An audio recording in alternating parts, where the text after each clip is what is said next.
Olá, boa tarde.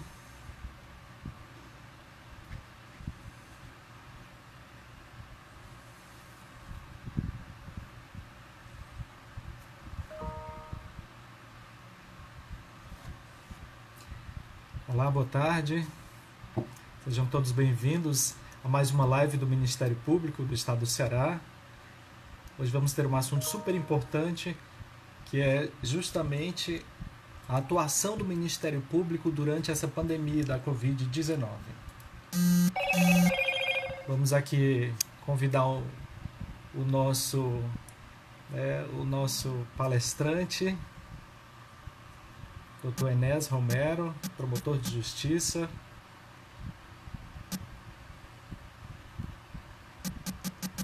Vamos esperar um pouquinho ele entrar.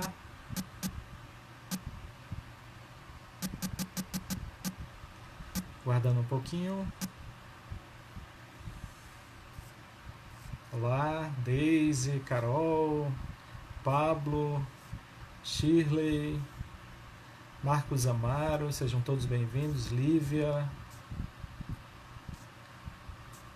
Luana, Cláudia Simone também, nossa querida colega do Ministério Público. Então vamos aguardar um pouquinho a entrada do Enéas Romero, que é o nosso palestrante de hoje. O tema: a atuação do Ministério Público do Estado do Ceará no enfrentamento à pandemia do Covid-19. Nós vamos detalhar todas as ações que o Ministério Público do Estado vem fazendo para garantir uma maior segurança para a população do Estado, inclusive orientando todos os entes públicos na execução de ações legais, que tudo dentro da Constituição, dos decretos que foram publicados.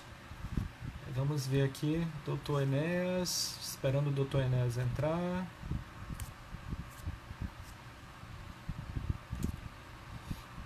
Agora sim, vamos tentar mais uma vez. Agora sim, acionando o doutor Enéas Romero, para que a gente possa dar início à live. Olá, Boa tarde, Reginaldo. doutor Boa Enéas. tarde. Tudo bem? Boa tarde. Ótima tarde para o senhor também, doutor. Nós Boa já tarde, temos Reginaldo. mais de 70 pessoas, 75 pessoas nos acompanhando nesse momento. É um prazer receber o senhor aqui. Essa é a terceira live que a gente está fazendo no Instagram do Ministério Público e, com certeza, esse é um dos temas mais importantes, que mais preocupam a população, que mais mobilizam as pessoas nesse momento. Doutor Enéas, a gente já passamos aí de 80 pessoas e eu queria, primeiramente, desejar as boas-vindas ao senhor, afirmar que essa é uma iniciativa do Centro de Estudos e Aperfeiçoamento Funcional, do CEAF, do Ministério Público, em parceria com a Escola Superior do Ministério Público. Tá? São dois órgãos super importantes dentro da administração do Ministério Público, nessa área formativa.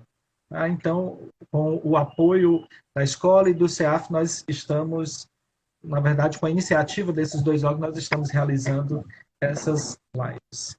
O doutor Enéas Romero, ele é promotor de justiça, coordenador do Centro de Apoio Operacional da Cidadania, e ele também é o coordenador geral do Grupo Especial de Combate e de Enfrentamento à Covid-19 no âmbito do Ministério Público. Ele coordena todas as ações que estão ocorrendo em âmbito estadual, dentro do Ministério Público, a respeito da pandemia. Então, ele, desde o início, tem uma propriedade muito grande para poder falar desse assunto. Doutor Enéas Romero, e a gente vai começar falando sobre, problematizando um pouco essa doença, né? Que doença é essa, assim, o que características essa pandemia nos revela que orienta o trabalho do Ministério Público? Por que é tão, estamos vivendo um momento tão excepcional, né? Com o senhor. Boa tarde, Reginaldo. Boa tarde a todos os ouvintes. Boa tarde, Manuel Pinheiro, nosso procurador-geral, nosso líder, que vem conduzindo tão brilhantemente o Ministério Público nessa crise.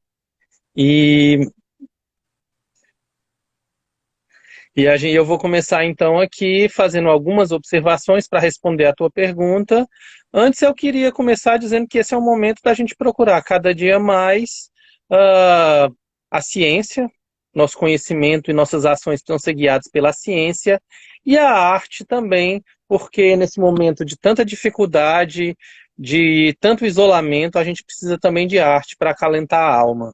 E eu queria começar com uma situação de um dos grandes artistas, um dos grandes escritores do mundo, que é a seguinte: foi a idade da sabedoria, foi a idade da tolice, foi a época da fé, foi a época da incredulidade, foi a estação da luz, foi a estação das trevas, foi a primavera da esperança, foi o inverno do desespero. Tínhamos tudo diante de nós, não havia nada antes de nós. Todos íamos direto para o céu, todos íamos direto para o outro lado. Charles Dickens em The Tale of Two Cities. E é um pouco o momento que a gente está vivendo. Um momento de que precisamos muito mais do que nunca de sabedoria, de fé, mas que muitas vezes há também muita incredulidade e muito desconhecimento. E a solução para isso é a ciência, e a ação do Ministério Público desde sempre tem se baseado no diálogo com as autoridades e com a ciência, sempre procurando resolutividade. E sobre a doença, assim, eu acho que a primeira questão realmente nessa live, e sempre tratar desse tema, é definir o nosso problema. E o nosso problema é a doença. E o que é essa doença? Todo mundo já sabe, todo mundo já leu, mas a gente é bom lembrar 4 aspectos muito importantes. O primeiro é que essa é uma doença que ninguém está imune. É uma doença nova, e a própria primeira-ministra da Alemanha declarou isso, dizendo que 80% a 70% da população alemã provavelmente pegaria aquela doença, e daí as medidas que foram adotadas muito cedo lá.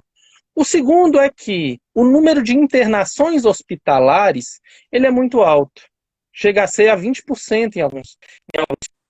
E o número de pacientes que não estão críticos, cerca de 5% das pessoas contaminadas e sintomáticas, um número também muito alto. Isso faz com que o sistema de saúde não consiga enfrentar o problema e que, além disso, o número de mortes seja muito grande.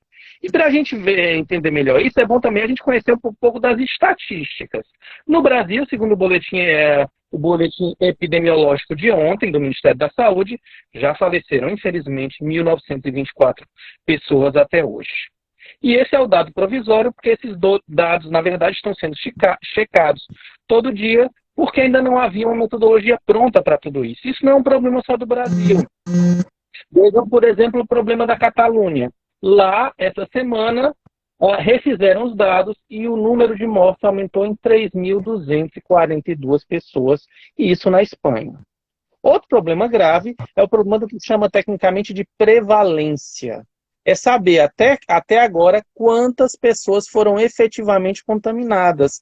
Isso é um problema muito grave, porque a gente só vai saber o quanto essa doença pode evoluir quando souber quantos estão contaminados. Quem fez o melhor estudo disso no mundo até agora foi a Islândia, que é o país que mais testou proporcionalmente a sua população, até porque tem uma população muito baixa, e o que se verificou é que lá uma parte pequena da população ainda já foi contaminada, o que na verdade mostra que há um grande espaço para o avanço da doença, já que não tem o que se chama de efeito rebanho. Quando toda a população já teve a doença ou já está vacinada, se a doença volta a circular, ela não é transmitida para quem já teve ou está vacinado. Como não há vacina para essa, a única forma de imunização é as pessoas ficarem doentes. Só que se todo mundo ficar doente, não vai ter vaga nos leitos, em alguns países não há vaga nos cemitérios. Para trazer outros dados mais precisos, o Ceará, há um mês exatamente, teve o primeiro caso de morte. Um mês depois, hoje, nós já chegamos nas últimas 3 dias a uma média de 400 mortes por dia. Nos Estados Unidos, há 84 dias, teve o primeiro caso. Hoje, já são 31.451 mortos, e só de ontem para hoje faleceram, infelizmente, 4.591 pessoas. Para comparar com o Ceará, nós temos a Bélgica. Algumas pessoas ficaram alarmadas com as declarações do secretário de Saúde, que estiveram nas redes sociais, no jornal Povo, inclusive essa semana, de uma perspectiva que foi feita, mas na Bélgica, país que tem 11 milhões de habitantes e um país muito mais rico que o Brasil, de ontem para hoje, faleceram 417 pessoas, segundo a John Hopkins University, quem faz o melhor apanhado. Na verdade, ela diz que já morreram até ontem 146.055 pessoas. Então, o que a gente está lidando é algo sem precedente. É uma crise que nossa geração não viveu. Uma crise afetando a rotina, a economia, o mundo todo. A última foi com a Segunda Grande Guerra. Então, o mundo está lidando com uma coisa nova, o MP está lidando com uma coisa nova, e por isso o Ministério Público, desde antes, já vem tentando justamente repensar o sistema de saúde, já antes da crise, e também depois que se iniciou as primeiras notícias sobre o corona, a gente já foi se preparar para ver como é que a gente podia atuar da melhor forma possível. É justamente aí, doutor, eu queria saber como é que o Ministério Público, até porque a gente tem a nossa audiência na rede social, é, a gente tem pessoas que não têm um conhecimento talvez mais apropriado a respeito do papel do Ministério Público nesse momento. Como é que o Ministério Público ele atua diante dos desafios da saúde pública? O que é que a gente já vinha fazendo antes e o que é que nós reforçamos a partir de agora? Pronto. Então, na verdade, o que o Ministério Público e o Centro de Apoio, junto com as promotorias de saúde de todo o Estado, vêm fazendo primeiro é repensar e ajudar no redesenho do sistema de saúde público. E é bom dizer que do final do ano passado para cá, foram aprovadas 3 leis importantíssimas na área de saúde, e elas foram debatidas com a presença do Ministério Público em audiências públicas na Assembleia e também em reuniões e eventos no próprio Ministério Público. Então, foi discutida a lei da regionalização da saúde. O que é a lei da regionalização da saúde? É uma lei que, na verdade, antecipou parte dos problemas agora. Um paciente lá no interior, lá em Tabuleiro, lá em Cariré, lá em Campos Sales, esse paciente, ele teve um problema, ele vai para que órgão? É o hospital municipal que tem que receber? Não, o SUS não funciona assim. É uma rede que tem vários níveis de complexidade de atendimento e de acordo com... Vocês Está também ouvindo agora? não estão escutando? O áudio aqui, por exemplo, caiu. E aí com vocês, como é que tá? Só para a gente monitorar um pouco. Pode falar de novo, doutor, para ver se... Então, eu estava falando da regionalização da saúde, que é uma lei muito importante. Mas eu vou fazer novamente a chamada, tá bom? Para o senhor. Para os outros está ok, para os outros está ok. Eu vou chamar novamente o senhor para poder a gente restabelecer o contato. Tá bom? Tá. Mas aqui está todo mundo... E rapidinho a gente vai refazer aqui o contato para poder a gente dar sequência.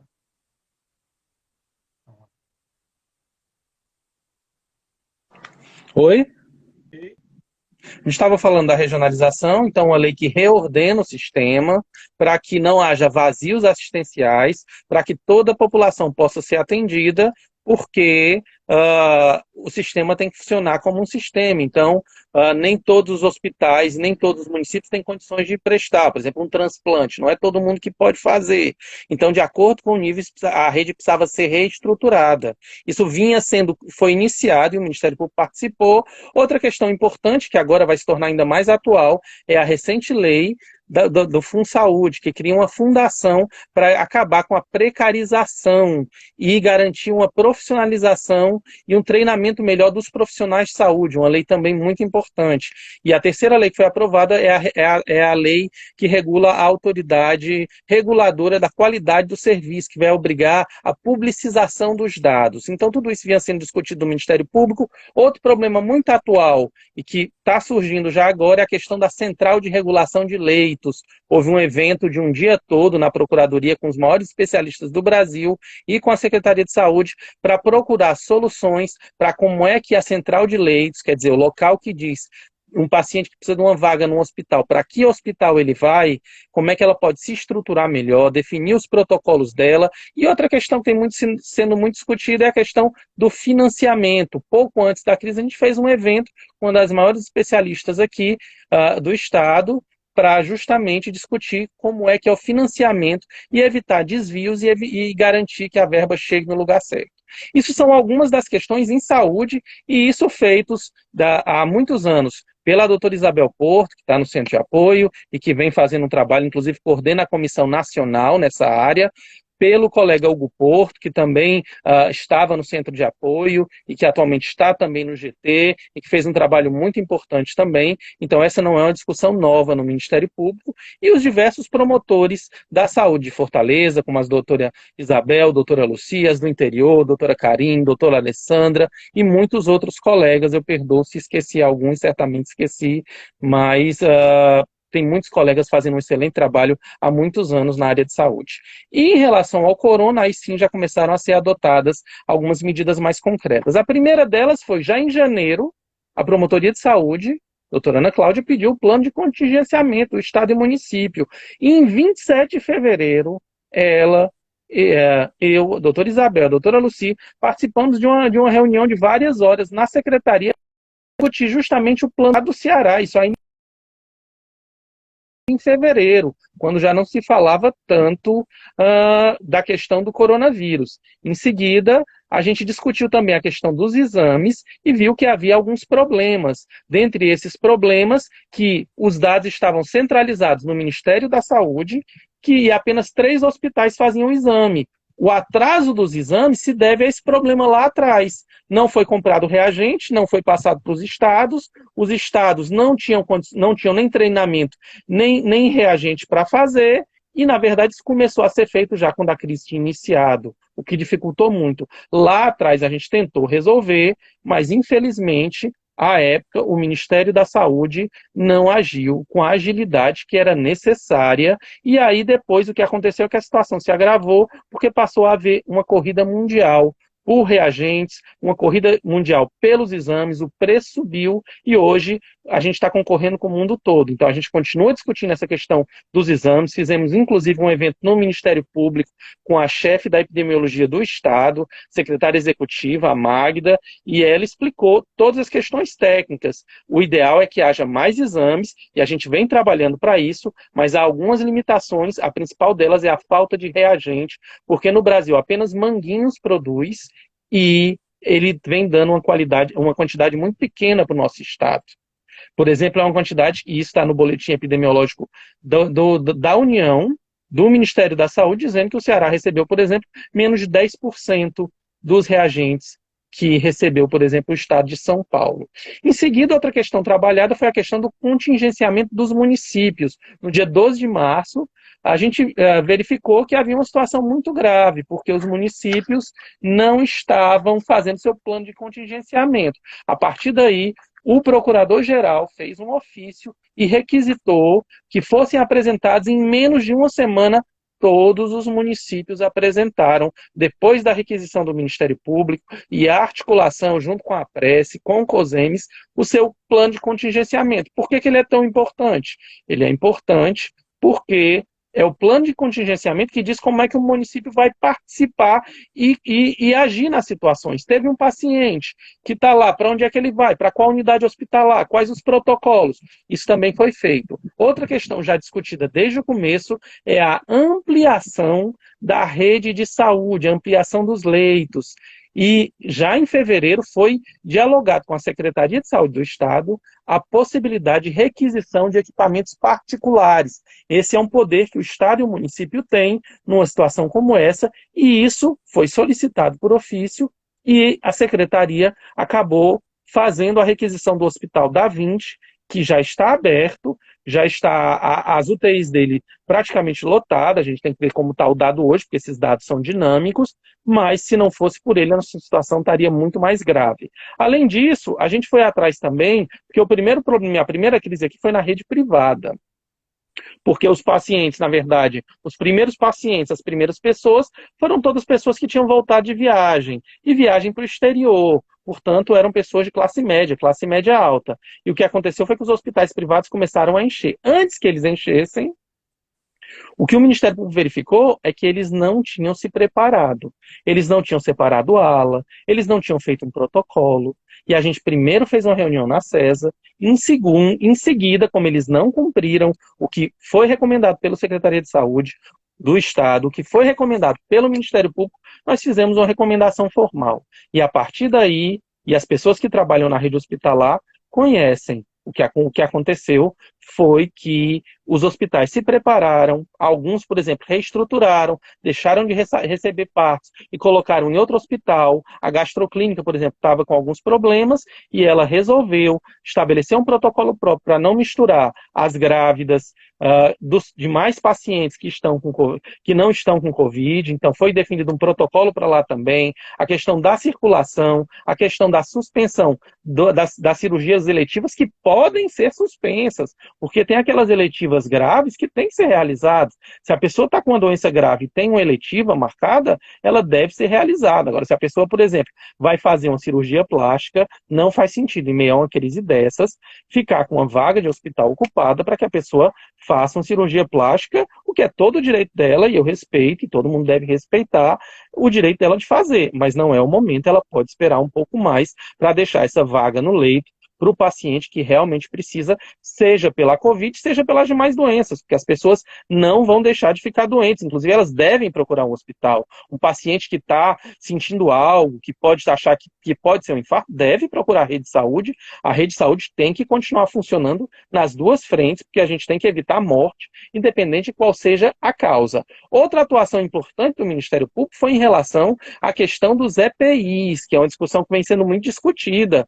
E numa audiência no DECOM, o que se verificou foi que, naquele momento, haviam máscaras, por exemplo, cirúrgicas, que estavam sendo vendidas para os particulares, sendo que foi verificado por um preço alto. Eles justificaram por que estaria havendo esse preço alto, isso era o objeto da audiência, mas durante a audiência o que se verificou foi que o estoque estava acabando, porque a China, que é o principal produtor, não estava mais revendendo para nenhum fornecedor no Brasil, e os fornecedores grandes de São Paulo e de outros estados também não estavam mais revendendo para cá. E nesse mesmo momento, o procurador-geral, de modo muito ágil, tomou a frente e, em contato com a Secretaria de Saúde do Estado, essas máscaras foram requisitadas, e se não tivesse sido feita essa articulação pelo Ministério Público, provavelmente nós estaríamos numa crise ainda maior. Além disso, foi feita uma operação recentemente pelo Ministério Público em relação Operação também a preço Clareza, né? de outras máscaras. Outra questão Operação feita, Clareza. importante, oi? Operação Clareza. Essa mesma. Outra questão importante dizer é que foi requisitado também o estoque de cloroquina, porque o que aconteceu? Quando saiu aquela notícia de que a cloroquina era o remédio que resolveria, ou um remédio importante, as pessoas procuraram, quem não estava doente, comprou e faltou nas farmácias. Então o Ministério Público foi no estoque, e nosso Procurador-Geral, mais uma vez, e a gente ajudou a articular que a Secretaria de Saúde pegasse esse estoque e garantisse para os pacientes de Covid que precisam, e também para os outros pacientes, como pacientes reumatológicos, pacientes com lúpus. Se o Ministério Público não tivesse agindo em conjunto com a Secretaria de Saúde, essa discussão da cloroquina teria perdido sentido, porque realmente não haveria remédio para ninguém e eles estariam estocados na casa das pessoas. Então, essa foi outra atuação. Em relação a outra questão importante dos leitos, a gente requisitou informações e, mais do que isso, requisitou que a central de leitos se reestruture para receber a demanda, estabelecendo um protocolo, tanto para os pacientes de Covid quanto para os demais pacientes. Essas são algumas questões que foram feitas mais sistemáticas, mas seria importante também falar um pouco sobre como está sendo a atuação do GT e a coordenação com as atividades no interior. Só um pouco antes, doutor, eu queria só a gente frisar. O Ministério Público ele tem abrangência em várias áreas. É para o leigo entender. Ele tem abrangência em várias áreas. O grupo de trabalho, o grupo especial, na verdade, que foi formado, ele foi formado justamente com representantes que pudessem abranger todas essas áreas de atuação que teriam alguma relação com o mecanismo. Desde a área da relação de consumo, a própria área de saúde, que eu acho que é mais importante, mas também promotores que atuam, por exemplo, em grupos vulneráveis, que são os idosos, por exemplo, crianças. Tem o pessoal da violência doméstica, porque notou-se também com o confinamento um aumento dos casos de violência doméstica. Então, para o público compreender, o Ministério Público ele tem atuado de forma holística.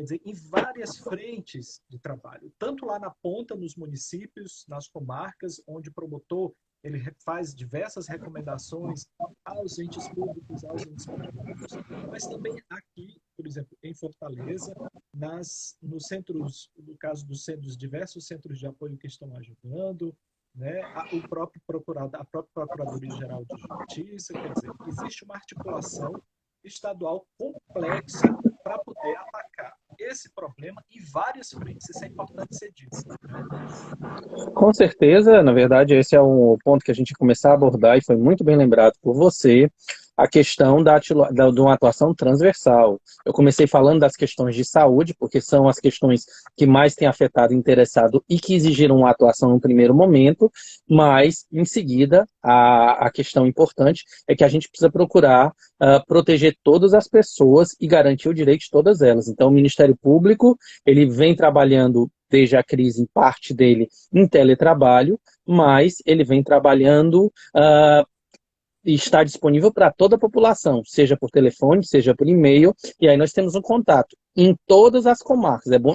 É bom lembrar que o Ministério Público é uma instituição que está aberto e que funciona, e na verdade, uma instituição do Sistema Justiça que está em todas as comarcas e que tem promotores, ou titulares, ou substituindo, em todos os municípios e em todas as áreas. Então, casos de violência doméstica, o Ministério Público, em todos os municípios, está de portas abertas, porque esses crimes não podem ocorrer e há formas de atuação do Estado para evitar. E justamente por isso, o grupo de trabalho, na verdade, o que ele ajuda é a coordenar e trabalhar em conjunto, em harmonia, porque a centralidade aqui são das promotorias, as promotorias especializadas da capital e as promotorias do interior. E, portanto, o que a gente vem fazendo é justamente propostas de recomendação e discutindo as melhores soluções para trabalhar nas diferentes áreas. Por exemplo, a questão do patrimônio público. O Ministério Público fez orientações, desde uma recomendação, e em Fortaleza já foi, inclusive, expedida, para que todos os dados estejam na página da Prefeitura. O Estado vem fazendo, a Prefeitura vem prestando as informações, mas é importante que elas estejam públicas, e não só em Fortaleza, como em todo o Estado. Além disso, que qualquer gasto seja feito com impessoalidade e dentro da lei. Existe um regime de pandemia, de emergência, que permite algumas exceções e um regime mais rápido de contratação, mas isso de forma nenhuma é uma autorização para que haja desvio. Na verdade, o que existe é um dever de responsabilidade ainda maior do agente, e o Ministério Público está atuando também nessa área do patrimônio, tem recomendações. Na área criminal também, o Ministério Público continua atuando, desde a operação específica do Covid, como em relação às pessoas que vêm cometendo crimes. Elas continuam sendo responsabilizadas. Na área da educação, a própria questão da discussão dos direitos do consumidor a uma educação privada, está sendo discutido no âmbito do DECOM e da própria questão de como vai ser estruturada a educação, também o sistema infracional, está sendo discutido pelas promotorias da infância. A questão da pessoa em situação de rua, que são pessoas vulneráveis que moram na rua. A gente fez várias recomendações e tem diálogo permanente, a colega Giovana em especial, nessa questão da proteção da pessoa em situação de rua. A pessoa com deficiência também. Foram feitas recomendações e há um trabalho para proteger. E aí o colega Hugo Porto vem trabalhando também nessa frente em articulação com os demais colegas. Do mesmo modo, a questão do idoso, que é um dos grupos mais vulnerabilizados, especialmente os que moram em instituições de longa permanência. E aí foi criado, inclusive, um monitoramento de todas as ILPIs do Estado, para, havendo qualquer problema de transmissão de Covid, um protocolo de higiene, um protocolo de cuidado, tudo isso também foi tratado e está sendo acompanhado. A comunidade indígena e também as comunidades tradicionais, os pescadores, também foram objeto de recomendação e de debate, porque na verdade não é só recomendar ou fazer um ofício, que o Ministério Público precisa fazer e vem fazendo em primeiro lugar é compreender a pauta, dialogar com os movimentos sociais, com as secretarias do Estado e do município para encontrar a solução, para resolver. O que as pessoas querem é uma resposta para os problemas dela, e é isso que a gente vem procurando. Inclusive, a gente tem alguns princípios que todo o Ministério Público vem procurando se guiar, sempre mais especial nessa situação, que é pela resolutividade, pela responsabilidade também, porque cada uma das nossas ações tem consequências, pela firmeza, porque a gente tem que apresentar soluções, e não é só cooperação dentro do Ministério Público, fora também, e a solidariedade, porque o que a gente precisa agora é se ajudar e agir com união. Doutor, eu queria até frisar, aproveitar esse momento. Eu não me apresentei no início, peço desculpas. Meu nome é Reginaldo Aguiar, eu sou assessor de imprensa do Ministério Público e a comunicação nesse processo também tem um papel estratégico. A sociedade pode acompanhar todas as medidas que estão sendo tomadas pelo Ministério Público por meio do nosso site, que é www.mpce.mp.br. Logo na homepage, na página inicial, você vai encontrar um banner verde no topo e vai te direcionar a essa página, esse site especial que nós desenvolvemos. Então, lá você encontra desde as medidas que já foram tomadas, todas pelo Ministério Público, como os contatos de emergência também dos diversos órgãos, das promotorias do interior, vídeos explicativos dos promotores e procuradores de justiça a respeito da atuação do MP, quer dizer, lá você vai encontrar um arsenal de informações super importante para você entender melhor como é que o Ministério Público está atuando e, na necessidade de um contato, saber também quais são os meios que você vai utilizar para poder fazer esse contato. Então, nós aguardamos, esperamos, estamos fazendo essa comunicação também pelas nossas redes sociais, no Instagram, o MPC_oficial, no Facebook, MPC Oficial. Você também pode acompanhar. Então, todos os dias, durante o dia inteiro, nós estamos abastecendo esses canais de informação para auxiliar a população, os entes públicos e privados a tomar as melhores atitudes nesse momento difícil. Doutor Enéas, a gente fazendo uma análise um pouco mais ampla, até política também, houve um despreparo do Estado como um todo, do Estado, eu digo o Estado brasileiro, em relação a essa situação. Já havia uma sinalização de que nós podíamos passar por uma situação dessa, e o que é que pode ser feito, mesmo às pressas, a partir de agora? Bom, eu acho que essa é uma importante observação, uma importante pergunta, sabe? O que se havia a possibilidade, ou se esse é um evento absolutamente inesperado. Um dos maiores especialistas do mundo em estatística e em análise lógica desse tipo de situação é o Nassim Taleb, e ele diz que, na verdade, esse era um evento absolutamente previsível, e ele, no livro Cisne Negro, previu que esse era um evento provável, não era o que ele chama cisne negro, que é aquele evento inesperado, era um cisne branco, um evento esperado. Agora, o que aconteceu é que o Estado não se preparou, e o Estado brasileiro não se preparou como um todo, nem a União, nem o Estado, de um modo geral, como os outros países também não se prepararam. E aí, no meio de uma crise, a gente está tendo que aprender como lidar no meio da crise, o que torna muito mais difícil de geri-la. Além disso, as empresas, as grandes empresas, também tinham condições de prever isso, porque era um evento, e se preparar para isso. E se elas não se prepararam, elas com o grande poderio que têm, empresas bilionárias, poderiam, na verdade, estar se preparando e não o fizeram. E aí, as consequências que nós vamos sofrer é para todos. Então, é importante que o Estado e as grandes empresas repensem o seu papel e redefinam para que, em outras situações, e mesmo na atual, a gente possa lidar. Um exemplo citado pelo Taleb muito bom é, se os Estados Unidos tivesse fechado as fronteiras e limitado em janeiro, não estaria morrendo como ontem 4.500 pessoas. Não estaria com mais de 30 mil mortos. Isso tudo era evitável. E os milhões ou os bilhões que não se quis gastar em janeiro e não se quis fazer as medidas porque se achava que era excessivo, agora está tendo que gastar muito mais. Então, outro Nessa ponto... questão, doutor, aproveita. Esse gancho que o senhor nos deu, eu queria aproveitar para perguntar o seguinte: existe um dilema, inclusive muito presente na discussão nacional, a respeito dessa dicotomia entre a preocupação com a economia e a preocupação com a saúde. Eu queria que o senhor explanasse um pouco a respeito disso. É um falso dilema isso, não é? Com certeza é um falso dilema, porque se as pessoas estão adoecendo, não tem vaga em hospital, e as pessoas estão morrendo com falta de ar porque não tem uma vaga no hospital, porque não tem um respirador, que foi o que aconteceu na Itália, não foi num país pobre, não vai ter economia que funcione, as pessoas vão entrar em pânico. Permitir um funcionamento agora de todas as atividades significa aumentar o número de infectados, agravar a situação de saúde e gerar, de todo modo, uma crise econômica gravíssima. O que deve ser feito, e isso quem está defendendo são mesmo economistas tradicionalmente liberais, como Armínio Fraga, o próprio Taleb.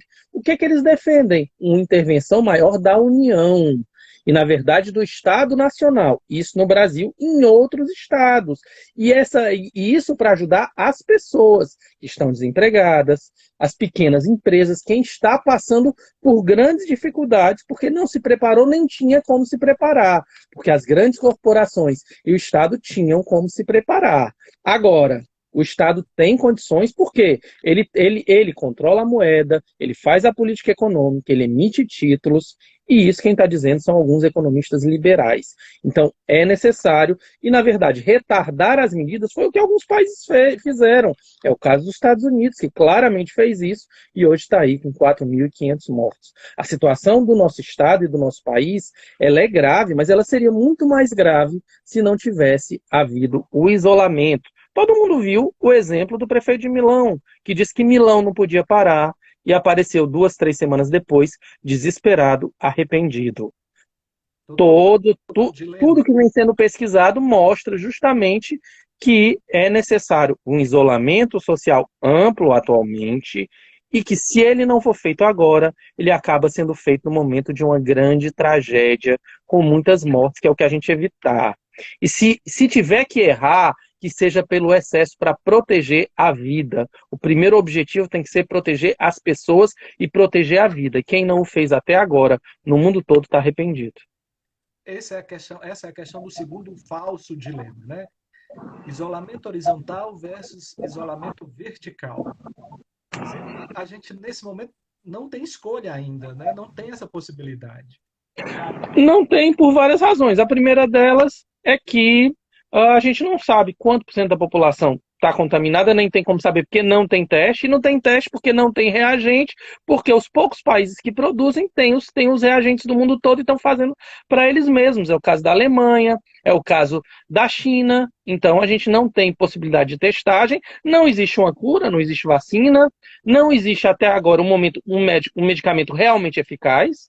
Porque se houvesse, não estariam morrendo não teriam morrido de ontem para hoje 4.500 pessoas na Alemanha, desculpe, nos Estados Unidos, e 400 pessoas na Bélgica, e mais de 15 mil pessoas na Itália, mais de 15 mil pessoas na Espanha. Infelizmente não tem. Tudo que a gente quer é que tenha um medicamento eficaz. Ainda não tem, e não tem vacina. E os hospitais estão superlotados em países que não têm um sistema de saúde tão fragilizado como o brasileiro. No caso do sistema de saúde fragilizado como o brasileiro, e com a população mais fragilizada, porque a maior parte da nossa população, e o nosso estado aqui é um bom exemplo, aqui a Aldeota, Meireles, a nossa renda per capita é equivalente à da Noruega, o do Meireles. Você sai 7 quilômetros e vai para os bairros da periferia, é uma renda per capita da Namíbia. E quando chegar, e já chegou, nesses bairros você tem condições de vida e condições de habitação muito piores, com muitas pessoas morando numa mesma casa, muitas vezes pessoas em situação de fragilidade, idosos, pessoas com comorbidade, pessoas com deficiência, que não tem como não ter contato, porque a casa tem 1, 2 cômodos, moram 6, 7 pessoas, pessoas com restrições alimentares por conta da pobreza. Então, esse grupo tem muito mais risco, inclusive um risco de morte. E a gente precisa proteger essas pessoas, mas a única forma de proteger é, por enquanto, o isolamento social amplo. Não tem outra solução. Eu queria que tivesse, todo mundo queria que tivesse, todo mundo gosta de sair, ninguém está gostando de estar em casa. Esse, infelizmente, é, por enquanto, o único meio. A gente espera que essa situação melhore, que seja encontrada logo uma vacina ou um tratamento eficaz. Isso, infelizmente, ainda não existe. O que a gente pode identificar, doutor Enéas, a respeito dos principais obstáculos que se impõem sobre os países, os estados e municípios nesse momento, na tentativa de controle ou então de uma redução da infestação, do impacto no sistema de saúde? Quais seriam esses obstáculos? O primeiro obstáculo é o déficit na cooperação global e nacional. Esse era um momento em que o mundo deveria estar se unindo e reorganizando o sistema produtor mundial de vacinas, de medicamentos, de EPIs, de respiradores, para estruturar, de acordo com as necessidades, o sistema de saúde do mundo. O que está havendo é o oposto disso. É uma guerra, na verdade, voltando ao século XIX, de corsários, em que um país vai lá e compra no aeroporto o equipamento que outro país tinha comprado pelo triplo do preço. Isso é algo absolutamente impensável e tudo que a gente não precisa, porque com mais cooperação global, que nós teríamos é uma solução melhor para todo mundo, um sistema produtor mais harmônico e estaríamos numa situação muito melhor. O mesmo problema no âmbito nacional, nós precisamos de cooperação entre União, Estado e municípios, diálogo baseado na ciência, baseado no conhecimento e na procura de soluções. E muitas vezes o que vem acontecendo é uma desarmonia entre os diferentes entes federativos no plano nacional e internacional. E uma competição por equipamentos, isso também não é bom. Isso, o ideal é que tivesse, a gente precisa retornar esse caminho. Não é brigando, não é cada um no salve-se que puder que a gente vai conseguir resolver uma crise dessa magnitude. Outra questão que a gente precisa repensar, já vinha se discutindo que não é uma pauta nova, é a infraestrutura de saúde. A saúde pública no Brasil precisa ser repensada, o financiamento do SUS e o papel do SUS. E mais do que nunca a gente está vendo a importante ter uma saúde pública. Se o Brasil está com dificuldades tendo um SUS, com a epidemiologia atuante, e aí está todo mundo acompanhando o trabalho que foi feito pelo Wanderson no Ministério da Saúde, pelo secretário de Saúde do Estado, Dr. Cabeto aqui, a gente está acompanhando e vendo a importância que é de um sistema público de saúde e a ampliação dessa capacidade. As pessoas estão cobrando isso, é necessário, mas a gente está tentando fazer isso no pior momento, porque no meio de uma crise é muito mais difícil, ainda mais uma crise com a competição global, em que poucos países produzem quase tudo, e esses países estão vendendo tudo agora a preço de ouro, e muitas vezes nem sequer se consegue comprar. E aí a gente precisa pensar outro grande desafio, que é a questão da escassez dos insumos e a escassez de recursos humanos. Mesmo que a gente resolvesse esses outros problemas, formar um médico intensivista, formar um anestesista, que são os profissionais necessários nesse momento para trabalhar no UTI, que é o que lota e onde a situação é mais dramática, você não forma um médico em 6 meses, você não forma em 1 ano, você não forma em 2 anos. Então não tem uma solução rápida. O Ceará e o Nordeste já tem um déficit de profissionais de saúde na capital e no interior, então ainda mais. Então não adianta você também criar o leite se não tem o profissional para trabalhar, porque não vai ter quem atenda, não vai ter quem faça o serviço. E eu queria...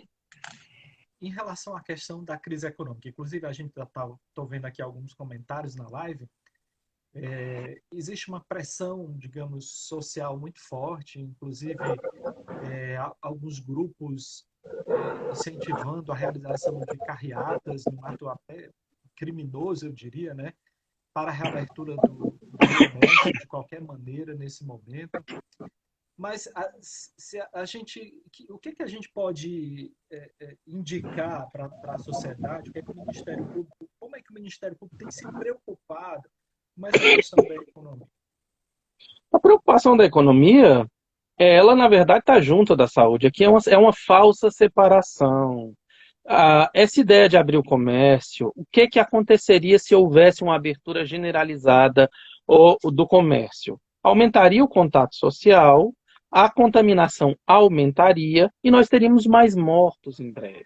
E esse número aumentaria exponencialmente. Isso aconteceu nos Estados Unidos, aconteceu na Inglaterra, aconteceu na Espanha, aconteceu na Itália. Aí eu pergunto para todos os ouvintes, o que é que o Brasil tem de diferente? Por que é que aqui não vai acontecer isso? O Brasil adotou antes alguma dessas medidas, embora com um regime muito menos rigoroso. Tanto que muitas pessoas estão descumprindo, muitas delas sem sanção.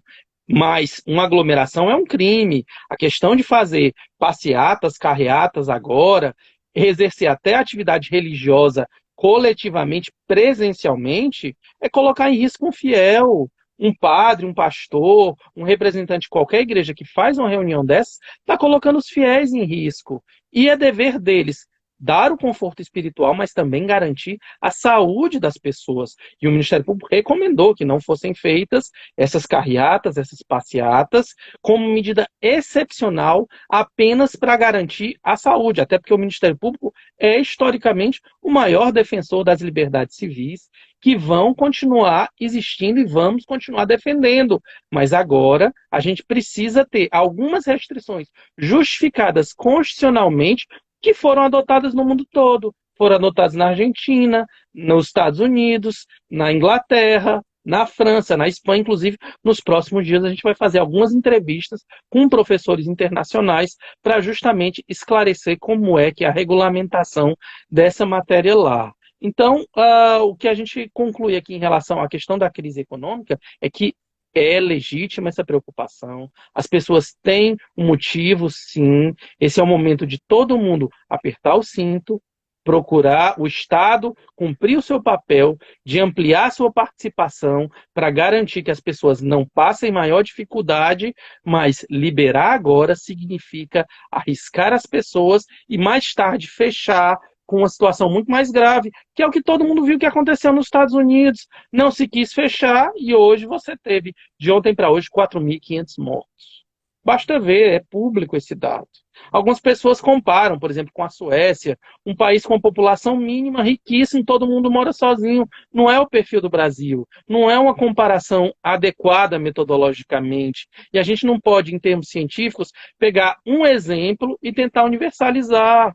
A gente tem que comparar algo parecido, países que têm uma situação semelhante. E, na verdade, se a gente for comparar, o Brasil tem uma situação mais difícil que todos esses países. Mais difícil justamente porque é um país com maior desigualdade social, com uma população mais vulnerável, com idosos que têm dificuldades financeiras, que têm dificuldades, inclusive, nutricionais, por conta do salário baixo, que não têm acesso à saúde adequadamente, já regularmente.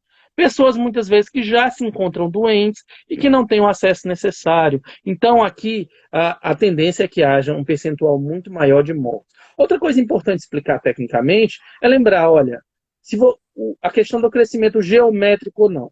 Se você tem um número aqui em tese, 10.000 pessoas, e essas 10.000 pessoas transmitirem para apenas um, você aumentou para 20.000 o número de pessoas. Agora, o resultado não é sentido hoje. Ele é sentido daqui 2 semanas, daqui 3 semanas, quando elas falecem. Então, a ação de hoje vai repercutir lá na frente. Tanto que, por exemplo, a Itália e a Espanha demoraram praticamente um mês para reduzir o número de mortos. Então, e isso com o isolamento, que é muito mais rigoroso do que o brasileiro. As pessoas simplesmente não saem de casa lá sem uma autorização, sem um documento prévio dizendo para onde elas vão. A gente tem um regime aqui menos rigoroso. A gente está confiando, na verdade, muito mais na autodisciplina das pessoas, que vinha dando certo. Houve um pequeno retrocesso, mas a gente repete aqui: fique em casa, é importante. E essa é a única medida que vai. Outra coisa importante é lembrar que tem um estudo importante sobre a crise de 18, mostrando que os países que adotaram medidas mais restritivas foram que se recuperaram mais rápido e melhor da crise econômica. Então, isso tudo é um falso dilema. O que todo mundo queria é que a vida voltasse à normal, que tudo abrisse. Infelizmente, isso não é possível agora. Doutor, então a gente está partindo agora para a reta final da live. Estamos faltando apenas 12 minutos. Vamos tentar agora fechar essa nossa participação falando das possibilidades, o que temos pela frente e quais são, digamos, quais serão as prioridades de atuação do Ministério Público a partir de agora para tentar, né, numa possibilidade aí de atingir, que a gente tem de atingir o pico da doença aqui no Ceará nos próximos dias, como é que o Ministério Público vai se posicionar, quais serão as linhas prioritárias a partir de agora? Bom, a gente tem várias linhas em relação a essa questão de atingir o pico. Isso depende de vários fatores. Algumas pessoas estão trabalhando, a própria Secretaria de Saúde. A gente tem conversado com um grupo de professores da Universidade Federal do Ceará também, que fazem algumas simulações estatísticas. Agora, isso depende de vários fatores, inclusive do aumento ou não do contato social. Se o número, a questão-chave aqui é a contaminação das pessoas. Cada pessoa que está doente, ela contamina mais de um ou menos de uma pessoa. Se for menos de um, o número vai baixando aos poucos. Mas lembrando que quando a base é grande, basta ser 0,1 que você já mantém. Se você tem 20 mil e só cada um contamina só um, vai para 40 mil. Inicialmente se considerava que o número era de cerca de 3, cada pessoa contaminava 3. Alguns estudos já indicam que é mais. Também outra característica dessa doença é que, como ela é nova, muitas coisas vai se descobrindo ao longo do caminho. Então, muita coisa ainda não se sabe, algumas coisas já se sabe. Agora, algumas possibilidades, a primeira delas é, já há um consenso mundial.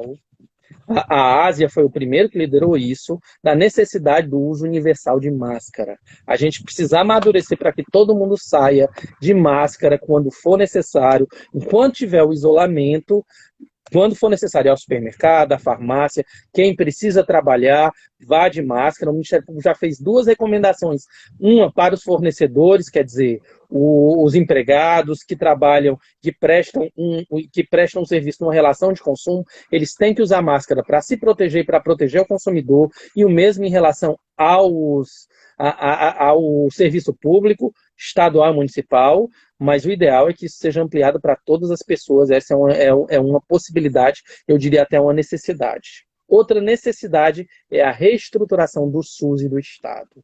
O SUS precisa ser repensado e reorganizado. O Estado do Ceará, nesse aspecto, leva muitas vantagens, porque, apesar da nossa pobreza, há uma visão estratégica muito importante agora na atual gestão da Secretaria de Saúde, que propôs essas 3 leis, a da regionalização, a da autoridade reguladora e a da Fundação de Saúde, que possibilitam que a gente tenha um sistema de saúde mais eficiente. Mas, para isso, a gente precisa de um financiamento melhor, de uma colaboração melhor da União e de uma integração melhor, sistema público e privado em determinadas situações. Por exemplo, hoje, quando uma pessoa é atendida pelo sistema privado, como é que fica o ressarcimento, se ela é atendida pelo sistema público, como é que fica o ressarcimento do público pelo privado? Acho que essa é uma questão que a gente tem que perguntar e melhorar em relação à questão dos empresários, donos dos planos de saúde e dos hospitais. Outra questão que a gente precisa rediscutir é a reindustrialização das áreas estratégicas. Um país não pode mais ficar dependente.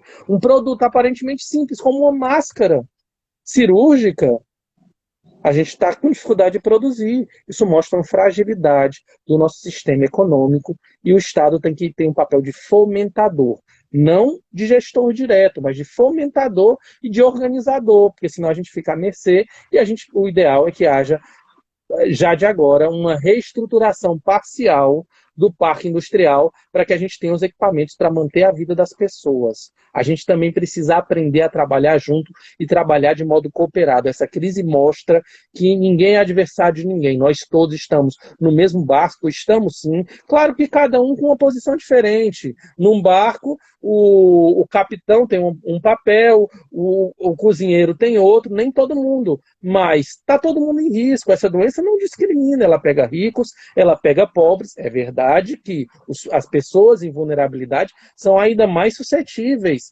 mas a pessoa afeta a mãe, a avó, a tia, o avô, o pai, de cada um que está assistindo aqui. E se essa doença não for contida, cada um pode perder um ente querido. É isso que a gente quer. Ninguém quer isolamento, mas ele é necessário.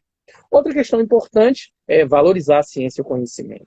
Mais do que nunca é importante a gente fomentar, financiar e ouvir a ciência e as pessoas que estudam os temas e tentar conhecer tecnicamente os problemas. A gente também precisa de uma sociedade que proteja os vulneráveis. Essa doença mostra que ela ataca, na verdade, e atinge as pessoas vulneráveis, as pessoas com deficiência com comorbidade, as pessoas idosas e as com comorbidade ainda mais. Então, ela atinge aquela parcela da população que já tem vulnerabilidades. E não se preocupar com essa pessoa e não adotar as medidas necessárias é uma sociedade que não tem solidariedade, é uma sociedade injusta. E eu acho que ninguém quer viver numa sociedade em que nós não nos importamos com o outro, especialmente não nos importamos com quem mais precisa. E outra questão que é uma possibilidade essa crise é cada um pensar no seu papel e na sua responsabilidade individual e coletiva e na solidariedade. Cada um dos nossos atos importa. Então a gente tem que ter muito cuidado com tudo que a gente diz.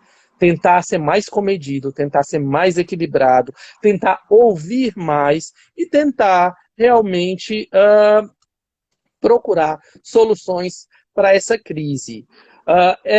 Eu, um pouco antes aqui, peguei um estudo recente que pesquisou a crise de 18, alguns anos atrás, um estudo muito relevante. Rapidinho, por favor, doutor, porque a gente tem pouco tempo, aí precisa anunciar a próxima live.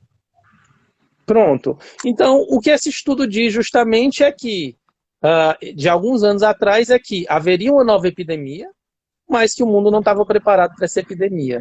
E aí ele propõe como solução que as pessoas investam mais e tenham mais educação pública, que elas tenham melhor relação e maior solidariedade, que tenham mais trabalhos voluntários e que tenham mais responsabilidade individual. Essa é a conclusão, porque o Estado não estava preparado. E eu queria fazer uma última observação aqui. Eu comecei fazendo uma situação dizendo da importância da ciência e da arte, e comecei com a citação de um grande escritor, Charles Dickens. E eu queria encerrar aqui com a situação de um grande cientista agora, porque a gente precisa mais do que nunca ouvir a ciência, um cientista que não é da área das ciências naturais, mas que é um dos grandes pensadores, historiadores do mundo atual, Yuval Harari, que ele diz: nesse momento da crise, a batalha crucial está sendo travada dentro da própria humanidade. Se a epidemia criar mais desunião e desconfiança entre os seres humanos, o vírus terá obtido sua maior vitória. Quando os humanos brigam, os vírus se duplicam. Em troca, se a epidemia produzir uma maior cooperação mundial, essa será uma vitória não só contra o vírus, mas contra todos os futuros agentes patógenos. A gente precisa aprender a trabalhar juntos e se ver enquanto nação. Ninguém é adversário de ninguém, nós estamos todos no mesmo barco e precisamos encontrar soluções juntas e coletivamente. Ok, doutor Enéas Romero, promotor de justiça, coordenador do Centro de Apoio Operacional da Cidadania e também do Grupo Especial de Enfrentamento à Covid-19 no âmbito do Ministério Público. Muito obrigado pela sua participação, muito obrigado por toda a audiência, as pessoas que participaram aqui conosco, mais de 130 pessoas nesse momento. E eu aproveito para poder convidar todos vocês para a nossa próxima live, que será na quinta-feira que vem, dia 23 de abril, às 17 horas, com a nossa querida Master Coach, autora de livros Marília Fiuza, um parceiro também do Ministério Público que vem dar essa força para a gente. O tema é especial, a gente vai divulgar já na próxima semana, mas com certeza todos vocês vão poder aproveitar esse momento muito bacana. Doutor Enéas, muito obrigado, obrigado a todos. E vocês podem continuar acompanhando o trabalho do Ministério Público no site e nas redes sociais, www.mpce.mp.br. E no Instagram, aqui, vocês já sabem, mpce_oficial. Por favor, compartilhe com outras pessoas. Nós vamos dar um jeito de disponibilizar essa live aqui para que vocês possam compartilhar e mais pessoas possam ter esse conhecimento, ter acesso a essas informações. Uma ótima tarde para todos, bom fim de semana e fiquem bem, com saúde. Isso é o mais importante nesse momento. Até já. Boa tarde para todos.